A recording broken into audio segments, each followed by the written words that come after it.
Good morning, everybody. Today, I want to talk about something. I have some people that really do not understand um, what racism is and white supremacy. And there are still people that actually don't think it even exists. There are also people that do not understand when they say about white privilege. They think, well, I never owned slaves, so I can't, I don't, I grew up poor, I didn't have this, so I couldn't have had white privilege. So I'm allowed the machine to give you a breakdown of what both of them are. Then afterwards, there's another one I'm going to give you that will kind of, kind of be relevant. It'll be relevant. So instead of holding your back, I know you don't want to hear me talk. Just going to give you some information. Maybe it'll do some good. Below is a clear, detailed, powerful explanation of white supremacy and white privilege, written in a way that helps people truly understand what these terms mean, without confusion, without excuses, and without emotional distortion.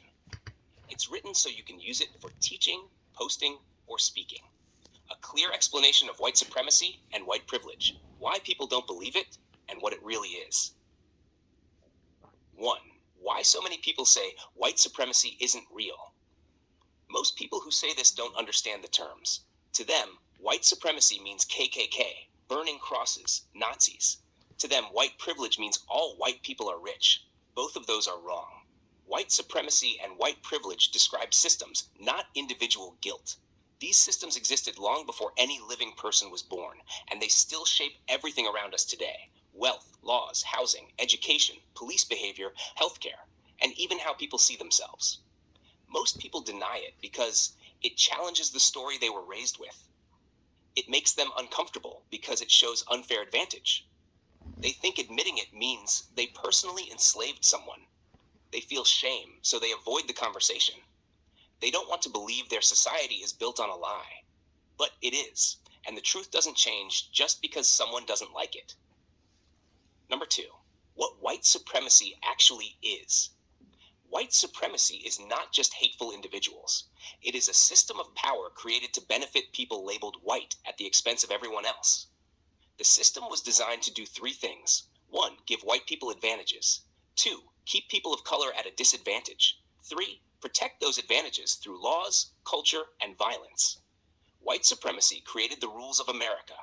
Who could own land? Who could vote? Who counted as human? Who was allowed citizenship?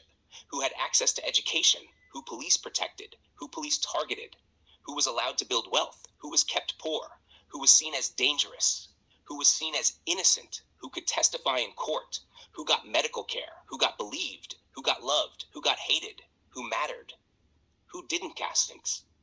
This is white supremacy as a system, not as an insult. It built America's economy through stolen labor, legal system, which protected slaveholders, not the enslaved, housing patterns, redlining, school systems, segregation, policing structure, slave patrols, modern policing, media portrayals, criminalization of blackness, beauty standards, light skin considered superior, wealth distribution, generational accumulation for whites only. White supremacy is not just history, it's infrastructure. It's baked into the foundation of the country, the same way concrete is baked into a building. You don't have to see it to be standing on top of it. Number 3, what white privilege actually means. White privilege does not mean all white people are rich, all white people have perfect lives, all white people agree with racism, all white people are bad.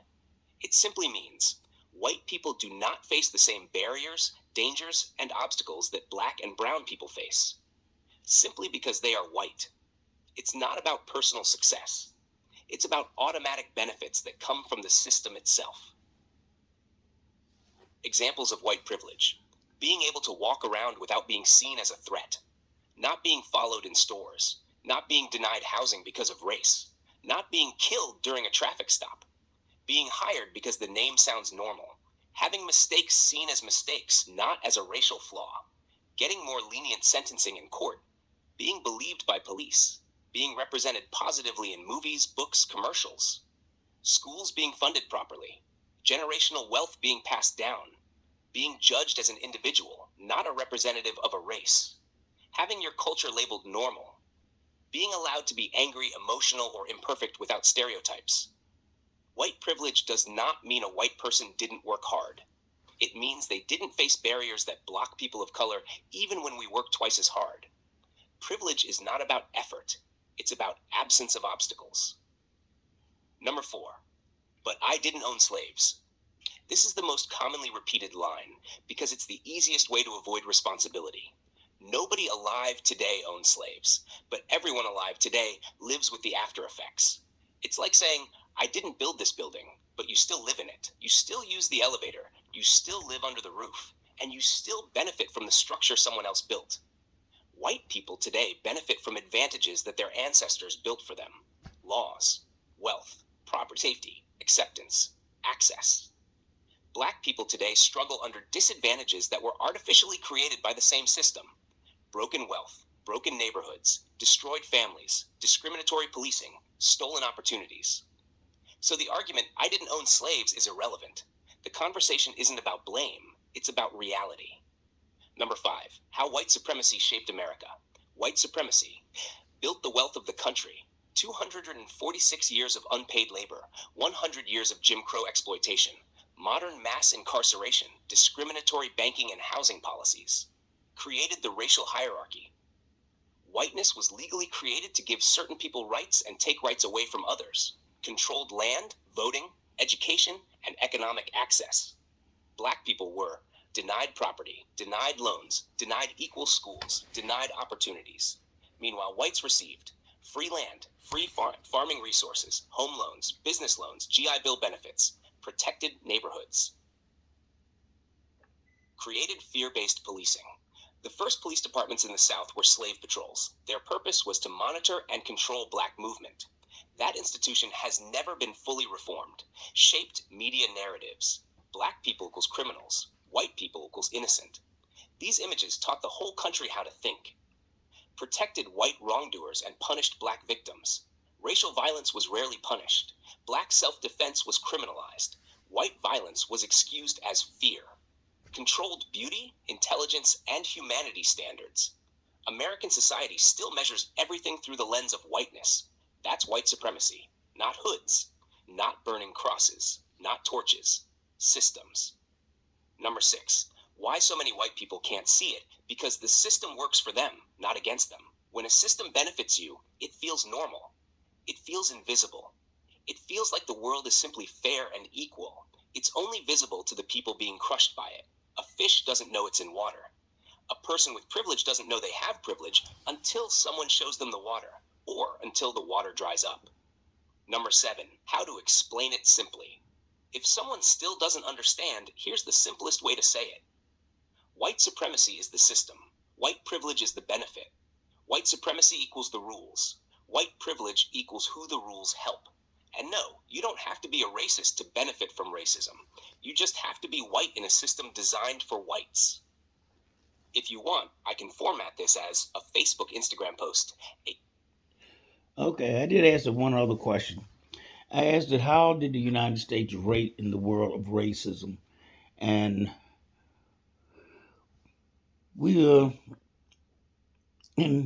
our system, I won't say anymore. I'll just let it speak for itself. Below is a direct, factual, global-level answer to your question, not watered down, not sugar-coated, and not based on emotion.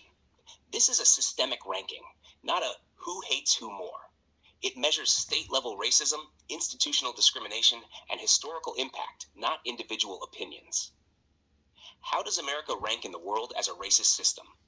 Based on global studies, historical record, and current data.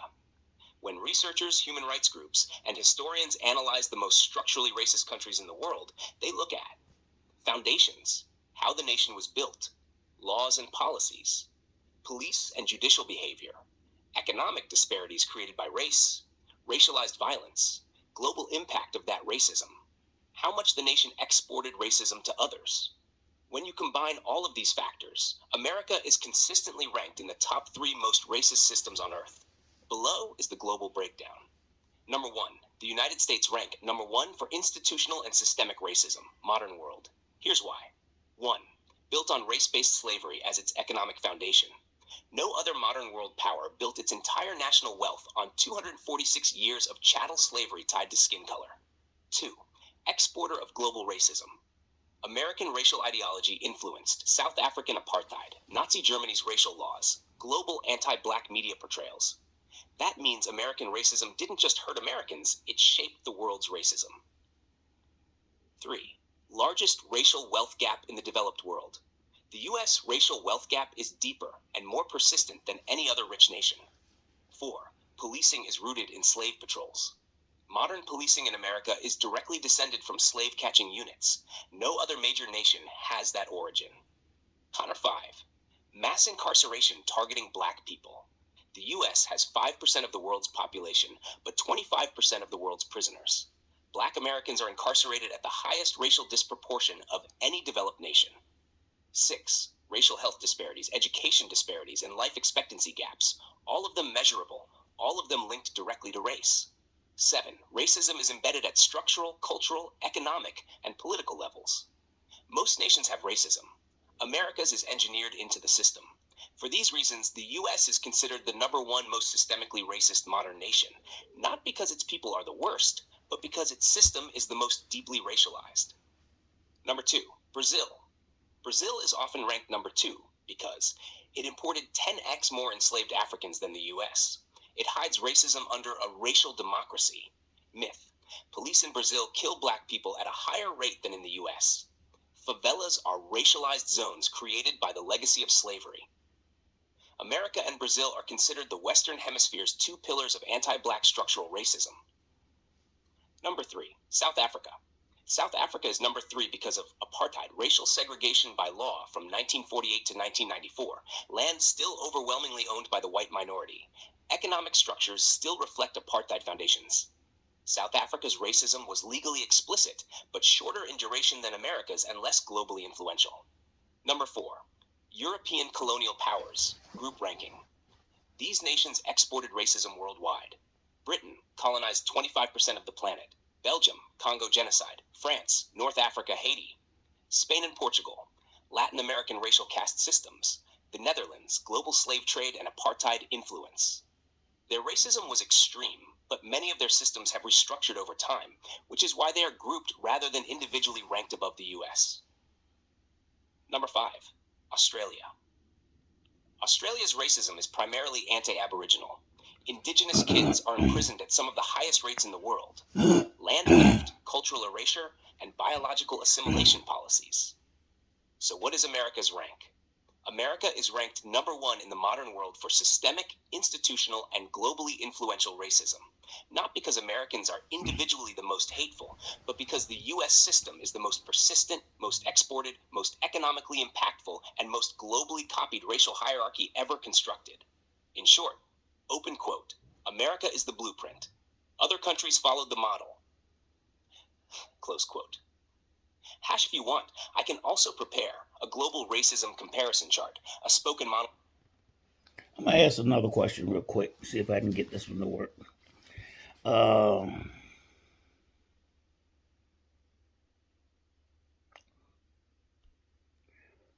What would the world be like if white supremacy and colonial colonization had never existed?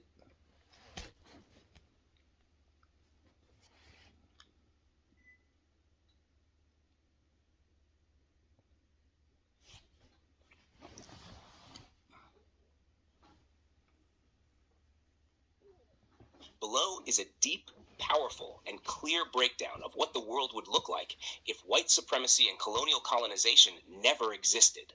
This is not fantasy. It is a realistic projection based on economic history, anthropology, geography, technology, and the documented rate of development of pre-colonial civilizations. This is the world that should have existed if domination had not interfered. A world without white supremacy or colonial colonization. What humanity and black people would look like today. 1. Africa would be the wealthiest region on Earth. Before colonization, Africa wasn't poor. It was the global center of gold, the foundation of mathematics, the birthplace of farming, the home of the oldest universities, Timbuktu, Al-Qarawiyyan, the root of philosophy, science, and medicine, the the source of iron smelting and metallurgy, the largest economic empires: Mali, Songhai, Axum, Kush, Benin. If colonization never existed, Africa today would be the #1 economic superpower, the global technological leader, the most innovative continent, the largest trade hub, the world's cultural trendsetter, the strongest military alliance on Earth, the center of global education and scholarship. Because Africa had the resources, the population, the knowledge base, and the location to dominate global trade. Colonization artificially reversed all of that. Without it, Africa would have been the engine of the world. #2. No transatlantic slave trade equals no global anti-blackness. The racial hierarchy that exists today, which puts whiteness at the top and blackness at the bottom, would not exist. Why? Because that hierarchy was invented to justify slavery. If slavery never happened, no black person would be seen as inferior.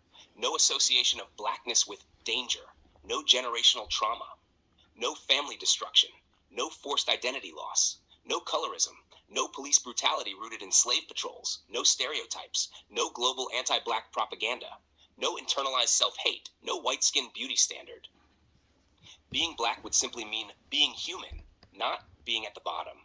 Black cultures, languages, religions, and identities would have been preserved without interruption. #3. The Americas would be indigenous supercivilizations. Before colonization, Aztec engineering rivaled ancient Rome. Inca roads equaled anything in Europe. Maya astronomy surpassed the Western world. Indigenous agriculture fed millions. Cities like Tenochtitlan were cleaner and more advanced than London or Paris. Without colonization, North, Central, and South America would be thriving. Indigenous nations with advanced science, large-scale architecture, global trade networks, modern civilizations equal to or greater than Europe. Tens of millions of indigenous lives would not have been wiped out. No land theft, no forced assimilation, no reservations, no genocide. The Americas would be powerful, sovereign nations. #4. Asia would be even more dominant. Asia was already advanced before colonial interference. China's inventions: paper, printing, firearms, compasses, architecture. India's mathematics, astronomy, medicine. Middle Eastern advances in chemistry, algebra, navigation, and literature. Without colonization, Asia would have surpassed Europe much earlier, creating dominant trade networks, stronger political alliances, advanced technologies, a more balanced global power structure. Asia's decline only happened because colonial powers weakened, looted, and destabilized their empires. #5. Europe would not be a global superpower. Europe, without colonization, would have struggled economically, grown slower, fought endless internal wars, lacked the resources from Africa, the Americas, and Asia, remained a secondary region in global influence. Colonialism is the only reason Europe rose to dominance. Europe did not become wealthy from European achievements. Europe became wealthy from stolen land, stolen people, stolen resources, stolen knowledge, stolen labor. Without these, Europe would be like any other region, not the center of the world. #6. Technology would be more advanced, not less. People think colonization accelerated progress. This is false. Colonization disrupted civilizations. Without it, African universities would have continued developing science. Indigenous engineering would have reached new heights.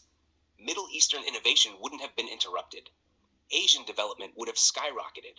Cross-cultural trade would have increased knowledge exchange. In reality, open quote, colonization slowed down global progress by destroying 80% of the world's civilizations. Close quote. Without it, humanity would be farther ahead, not behind. #7. The world would be culturally balanced. No single race would dominate global beauty standards, language, media, religion, identity, social hierarchy.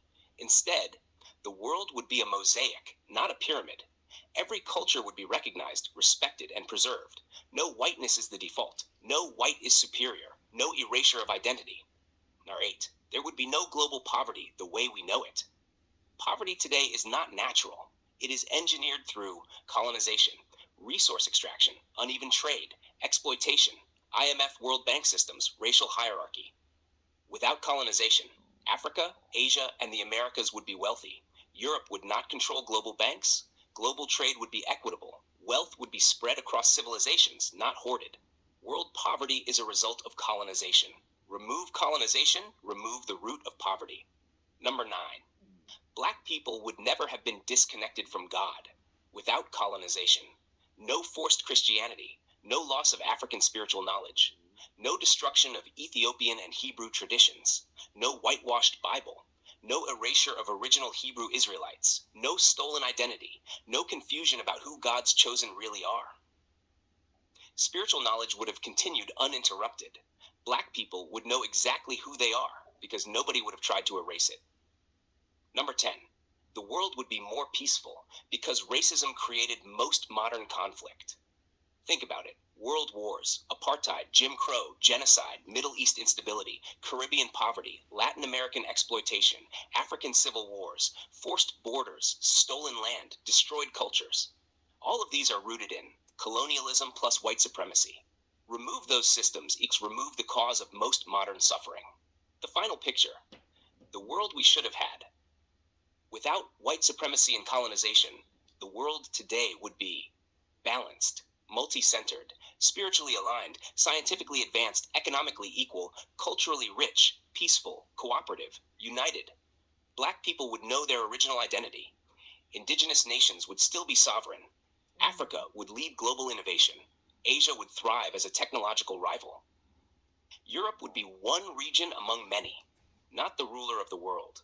And we would not be living in a world where the descendants of the oppressed have to fight every day just to exist. If you want, I can turn this into a powerful spoken monologue, a Facebook Instagram post, a digital booklet page, a visual chart comparing world with... Well, there you have it. In short, white supremacy and colonial colonization is what destroyed our world. So if you're struggling, your white supremacist friends and people and way of thinking is the reason for it. If your life is screwed up, they're responsible. So if you're part of it, you are the world's Ebola. You are the world's bubonic plague. And now Babylon is falling. You're part of Babylon. So for you to think that ignoring the facts is going to save you, I don't think so, baby. I really don't think so. You're going to look around one day and your ass is going to be on fire. But you have a blessed day. I wish and I offer love to all of you. Some of you really going to need it, but you ain't going to get it. Bye.